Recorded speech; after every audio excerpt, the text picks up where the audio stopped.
Hi again from Costa Adeje. This will complete my trilogy of Canary Islands vlogs. The last two places that I was in was Playa De Las Americas and Los Christianos. If you've not seen the videos for those, go check them out. And I wasn't too surprised when I arrived in Costa Adeje to see that the resort here is not too dissimilar to those other two places.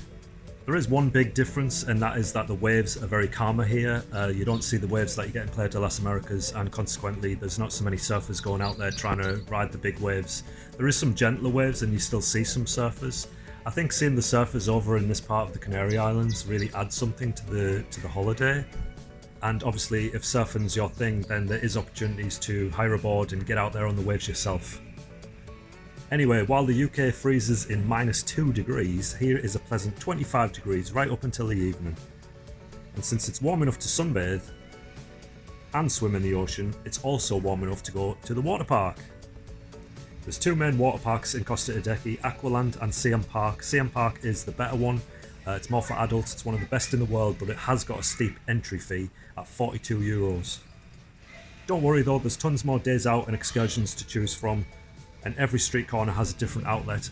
The one that I would recommend is this lady, Kim, at Tenerife First Excursions. She's a really lovely person. She'll sort you out, give you a good discount, and I definitely recommend her. And of course, I'll leave a link in the description. Alright, one thing that I noticed when I arrived in Costa Adeje was that everything is a little bit cheaper than the sister resorts in Playa De Las Americas and Los Christianos. Even this place that I'm staying here with this amazing terrace only costs £70 per night, which personally I think is outstanding value. I don't think you would get something like this in Playa De Las Americas or Los Christianos for that price. It's like a little Zen sanctuary on the top of a very big hill. I'll leave a link in the description for the Airbnb site if you want to check it out yourself. But obviously, regardless of your budget, there is a hotel to suit everybody. It's all about doing a thorough search to find the right place for you. Food-wise, there's tons of restaurants to choose from. The one that I would recommend the most is this one. It's called Rossini's. They do a full English breakfast for €4.50 right up until 6 o'clock. English breakfast is my favourite meal, so for me this was an absolute goldmine. It was delicious food, as are these. These are coconut ice creams. They're a must-have dessert that you can get from the Mercadona supermarket, which are also the best value place to get your food shopping for your holidays. For drinks, I'd recommend here the Pheasant Plucker, where you'll also get to see Tenerife's very own Comedy Elvis. He's a great laugh and it'll be the highlight of your holiday. Don't miss him if you come to Tenerife. The beaches here are black sand, but don't let that put you off. The black sand is actually very beautiful. You can see it here when I sprinkle it with my hand. It's very glittery and it sparkles and it looks great. And it feels really soft and nice too.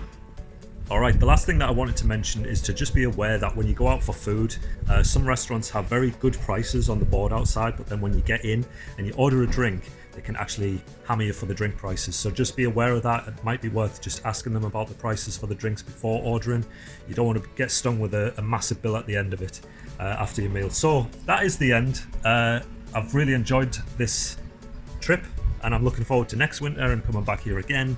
And I'll definitely recommend anywhere in the south of Tenerife for your holiday in the winter time too. Lovely weather, lovely people, lovely food, can't go wrong. See you next time, ciao.